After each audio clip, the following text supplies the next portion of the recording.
आपके लिए एक ऐसा इंसान में क्या आप देखते हो? और आपके लिए प्यार कितना ज़रूरी है? आई थिंक बहुत ज़रूरी है, पर मेरे लिए खुद से प्यार करना ज़्यादा ज़रूरी है पहले। बिकॉज़ आई ऑलवेज़ से अगर मोहब्बत इतनी ज़्यादा ज़रूरी है, तो आप खुद से क्यों नहीं करते हो? अगर आपको लग रहा है प्यार लाइफ़ में इतना ज़रूरी होता है, देन पहला प्यार तो आपको अपने आप के साथ होना चाहिए।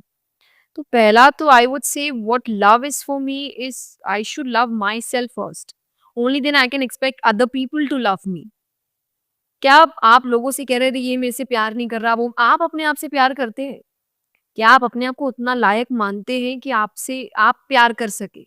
अगर यहाँ तो आपको लगे कि अच्छा अब कोई और इंसान मुझे थोड़ा पसंद तो कर सकता है, क्योंकि मेरे अंदर इतनी क्वालिटीज़ है कि मैं अपने आप से प्यार करता हूँ। मैं अपने आप की इज़्ज़त करता हूँ, मैं अपने ख़्यालों की, अपने विचारों की इज़्ज़त करता हूँ। तो this is what I feel for love पहले प्लेस पे। This is love for me is कि मतलब मुझे अपने आप से पहले प्यार होना चाहिए, तभी आई वुड से कि हाँ, अब दूसरा इंसान भी कर सकता है। दूसरा आई वुड से लोगों के लिए प्यार for me love is actions. I don't go with words और maybe I have crossed that edge where words don't matter to me anymore. I am like यार बोल तो सब लेते हैं, चलो करके दिखाई तो बात करना मेरे सामने। आई रेड दिस समवेयर, बहुत प्यारी बात थी कि दिल में जज़्बात और व्यवहार में इज़्ज़त होनी चाहिए। मोहब्बत है, बोलने से मोहब्बत नहीं होती। वॉव! ये हमारी जनरेशन जेन ज़ी प्लीज़ सुन लो। तो सब है ना ये रिलेशनशिप की दुनिया प्यार ये। में ये है। अब मैं कथा में एक बात कहती, गाना है बहुत पुराना, कस्मे वादे प्यार वफ़ा सब बातें हैं, बातों का क्या? कि हमारी जनरेशन ना बातें करने में इतनी माहिर है कि वो बातों में तो चाँद तारे तोड़ लाए और जब काम पड़ता है ना वो बगल की दुकान से सामान ना लाए। कि हमसे बातें इतनी हो जाती है, बातों में तो हम 1 मिनट में फॉरएवर और एवर और 7 जन्म 7 दिन नहीं निकालोगे तुम। तुम 7 दिन निकालो तब मेरे से बात करना। तो बात ये कि हम एक तो बहुत रश में हैं, हर चीज़ फ़ील करने में बड़ी हमें जल्दबाज़ी, 2 दिन में तो प्यार ही हो जा रहा है हमें। 2 दिन में इंसान को खुद से पता नहीं कि मेरे को क्या खाना है, क्या नहीं खाना है, इसको ये पता चल गया कि इसको मेरे से प्यार हो गया है। तो मतलब इतना जल्दबाज़ी तो मुझे लगता है करनी ही नहीं चाहिए, टेक टाइम। क्योंकि 2 दिन क्या 2 महीने, 2 साल में भी कई बार आपको पता नहीं चलता कि ये प्यार था या सिर्फ़ अट्रैक्शन चल रहा था। कि कई बार अट्रैक्शन भी लंबे चलते हैं भाई। आप अपने आप को बना के वैसा रखते हो। आज आप किसी से महीने 2 महीने में 1 बार मिल रहे हो, आप तो टिप-टॉप होके जाओगे ना, सज-धज के जाते हो आप एकदम। जब शादी हो जाएगी तब वो आपका एक-एक साइड देखने वाला है वो इंसान, आप उसका साइड देखने वाले हो, आपका ब्यूटीफुल साइड, आपका अगली साइड, आपका aggressive side, each and everything.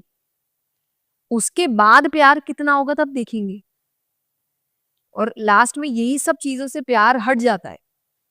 तो आई ऑलवेज़ से टेक योर टाइम। आप इंसान से मिलो, डू अनकंफर्टेबल डिस्कशंस। कई बार लोग ना उस बात को छोड़ देते हैं कि अरे अनकंफर्ट हो रहा है, अच्छा नहीं तुझे नहीं बात करनी, नहीं करते, नहीं करो। ये जो अभी नहीं कर रहे हैं ना, ये शादी के बाद होगा और तब बड़ी दिक्कत होने वाली है। तो जितने भी अनकंफर्टेबल सिचुएशंस हो, अनकंफर्टेबल डिस्कशंस हो, talk about money, talk about God, talk about politics, talk about home, each and everything, क्योंकि यहाँ पे ना आपको लोगों की मानसिकता पता चलती है। आपसे तो वो अच्छे से रह सकता है। आप उसके साथ बेबी-वेबी, आप वो बेबी-वेबी, ये सब नाटक चलेंगे आपके। लेकिन आप वो दूसरों के बारे में क्या सोचता है, वो देश के बारे में क्या सोच रहा है, वो पैसे के बारे में, वो हाउसहोल्ड के बारे में, वो जब बच्चे आ जाएँगे तो बच्चों के बारे में, इ if you don't want kids, चलो आप लाइफ फ्यूचर कैसे बिताओगे उसके बारे में, तो टॉक अबाउट दोज़ थिंग्स। आपको उसकी सोच पता चलेगी कि वो सोचता कैसे है। क्योंकि कई बार हमसे प्यार है, ये हमें अट्रैक्शन बहुत समय तक रहता है, जब धीरे-धीरे अट्रैक्शन तो खत्म होगा। फिर फीलिंग्स होती है, लेकिन उसके बाद जब आप उसको देख रहे हो, उसकी सोच कैसी है, उसका व्यवहार कैसा है और आपको बुरा लगने लगता है कि यार तू तो अच्छा नहीं है, ये बातें तो अच्छी नहीं है, ये सोच तो अच्छी नहीं है। पहले नहीं समझ आया, पहले तो बड़ी जोश था ना जवानी का, तब तो एकदम हॉर्मोन्स पीक पे थे कि कुछ समझ ही नहीं आ रहा है, गलत, अरे गलत नहीं है, पॉसेसिव है, लव्स मी, यू नो, मेरा मेरा ध्यान रखती है इसीलिए तो इतना कलेश करती है। अरे! आई एम लाइक क्या चल रहा है भाई?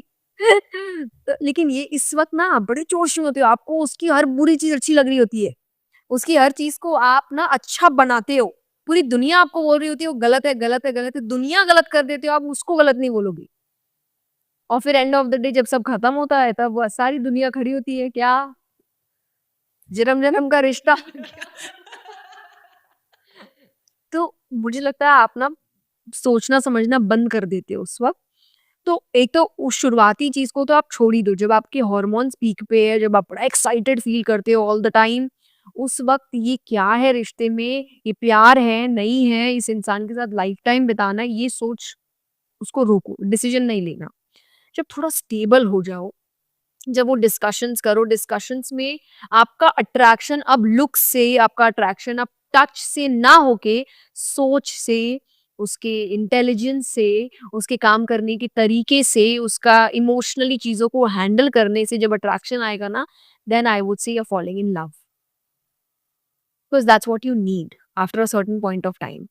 और ये और इसीलिए मुझे लगता है कि शादी भी एक एज के बाद ही होनी चाहिए, जब आपको असलियत में चीज़ें समझ आती है कि now how I look at men or boys is I don't look at them as saying अच्छा ये मेरा पार्टनर हो सकता है, and that's very weird, okay? बहुत लोगों को ये बड़ा अटपटा लगता है, but this is what I feel because I want kids.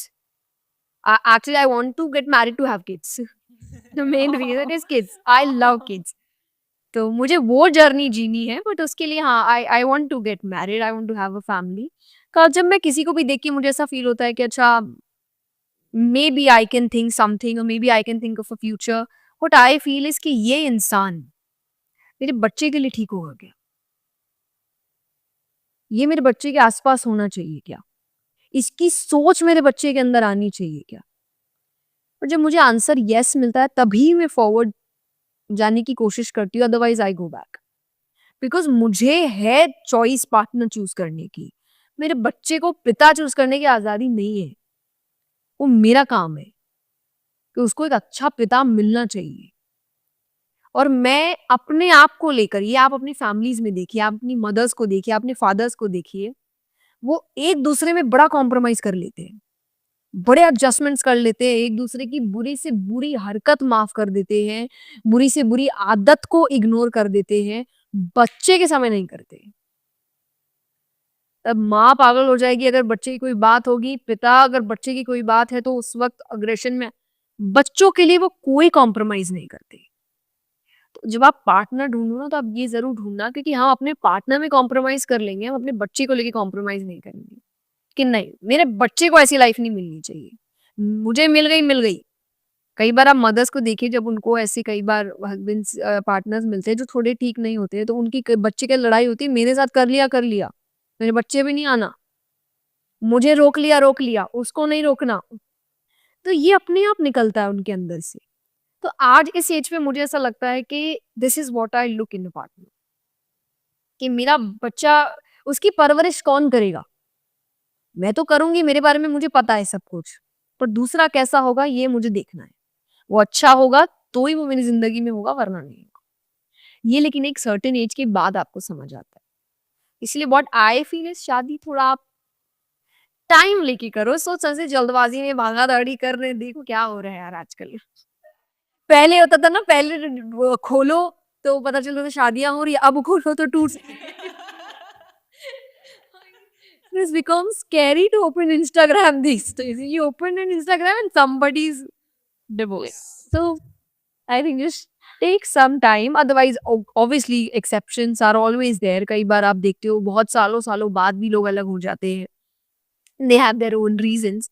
But अगर बहुत जल्दबाजी में आप कुछ करते हो तो एक पर्टिकुलर टाइम के बाद फिर आपको समझ आता ही है कि आपसे गलती हो गई. तो टेक योर टाइम.